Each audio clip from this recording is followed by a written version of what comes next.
Assalamualaikum warahmatullahi wabarakatuh. Halo semuanya, sebelumnya kenalin, nama aku Julfi Akmal Ilham Firmanda. Aku dari Fakultas Syariat dan Hukum, Prodi Ilmu Falak. Aku ikut intensif bahasa Arab angkatan yang ke-20. Sebelumnya, stigma saya tentang bahasa Arab yaitu bahasa yang digunakan sebagai alat komunikasi oleh orang Arab yang berada di kawasan Timur Tengah dan juga oleh umat muslim yang berada di seluruh dunia. Bahasa ini cukup menarik karena berbeda dengan bahasa yang lainnya. Bahasa ini juga sering setiap hari kita temui sebagai umat muslim, karena sebagai umat muslim ketika kita melaksanakan sholat tentunya kita menggunakan bahasa Arab, melaksanakan mengaji juga menggunakan bahasa Arab. Oleh sebab itu, sebagai umat muslim kita wajib mempelajari bahasa Arab supaya kita mengerti apa yang kita baca tersebut. Selanjutnya yaitu apa sih korelasi belajar bahasa Arab dengan jurusan saya, yaitu ilmu falak. Mungkin ilmu falak yaitu jurusan yang banyak menghitung-hitungnya, mungkin tidak ada korelasinya dengan bahasa Arab, tapi itu salah. Jurusan yang saya ambil yaitu ilmu falak memiliki korelasi yang banyak dengan bahasa Arab, yaitu seperti dasar-dasar yang ada di ilmu falak itu berada di Al-Quran dan hadis. Oleh sebab itu, dengan belajar bahasa Arab, kita akan lebih mudah untuk memahami dasar-dasar yang tercantum pada Al-Quran dan juga hadis. Selanjutnya yaitu tentang dosen saya, yaitu Ibu Nadiyatul dalam mengajar bahasa Arab.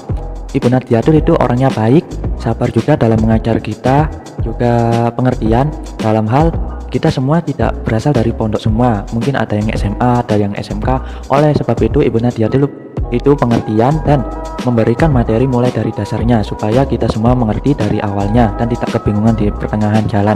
Dan juga orangnya itu sangat disiplin sekali, supaya kita dapat menerima materinya dengan semaksimal mungkin dengan waktu yang telah ditentukan tersebut. Selanjutnya yaitu kesan saya selama kuliah online selama 2 semester, yaitu mungkin ada enak dan gak enaknya. Enaknya kuliah online kita tidak dalam hal perjalanan kita tidak perlu jauh-jauh datang ke kampus, mungkin bagi yang rumahnya jauh, dan juga kita hanya mungkin kalau kita waktunya udah mepet langsung ikut perkuliahan dengan di rumah saja. Terus nggak enaknya kuliah online yaitu kita tidak bisa menerima materi dengan semaksimal mungkin, karena dengan keterbatasan kita dengan bertemu dengan dosen, maka kita penyampaian materinya mungkin tidak bisa maksimal ketika kelas-kelas offline yang dulu. Dan juga ketika kuliah online juga menghabiskan kuota yang mungkin lumayan banyak juga, dan juga bosen di rumah terus dengan kuliah online.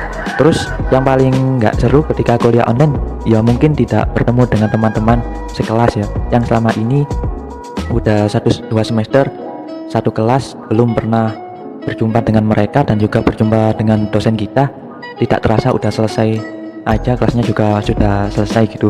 Terus metode pembelajaran selama 2 semester itu seperti apa sih?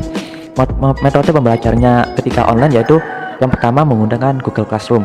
Google Classroom digunakan untuk Bu Nadia memberikan materi dan tugas di sana, dan kita gunakan untuk mengirimkan tugas yang telah dikirimkan oleh Buna. Selanjutnya menggunakan Anchor. Gunanya Anchor di sini yaitu Buna itu menjelaskan materi yang ada di kitab MSA, direkam dan dimasukkan di dalam Anchor, dan kita bisa menyimaknya di Anchor tersebut secara berulang-ulang. Selanjutnya menggunakan kitab MSA tadi, yaitu kitab MSA yaitu kitab yang merangkum materi-materi bahasa Arab mulai dari awal sampai akhir. Kita menggunakan itu supaya kita bisa membaca materinya secara lebih detail. Selanjutnya yaitu menggunakan grup WhatsApp. Grup WhatsApp digunakan untuk kita mungkin ada pertanyaan tentang materi yang belum mengerti, maka kita bisa menanyakan di dalam grup WhatsApp tersebut. Selanjutnya yaitu kunci sukses FOT-nya itu apa gitu. Alhamdulillah saya lulus dalam mengikuti tes FOT. Kuncinya yaitu disiplin dalam belajar ya.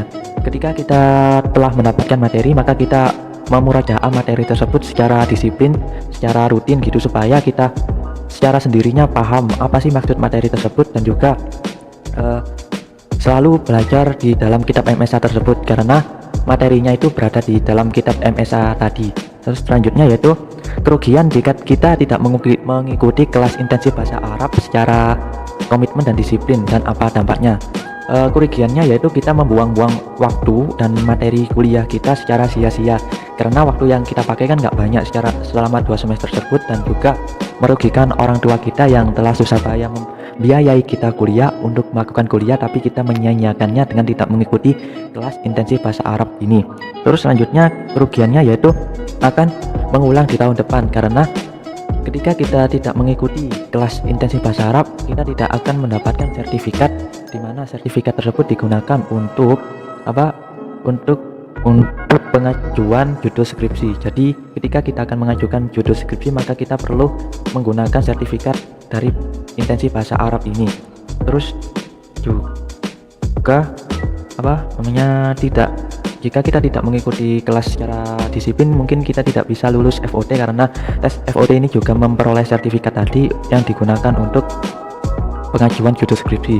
Jadi ketika kita tidak mendapatkan sertifikat, maka kita akan mengulanginya di tahun depan dan mengeluarkan biaya yang lebih besar lagi untuk mengulangi kelas tersebut. Itu saja dari saya. Mungkin buat kalian yang malas dalam mengikuti kelas intensif bahasa Arab, ya jalanin aja kelasnya. Mungkin nanti lama-lama kalian juga akan mengerti materinya gini, pelajarannya gini, dan juga lama-lama juga bisa.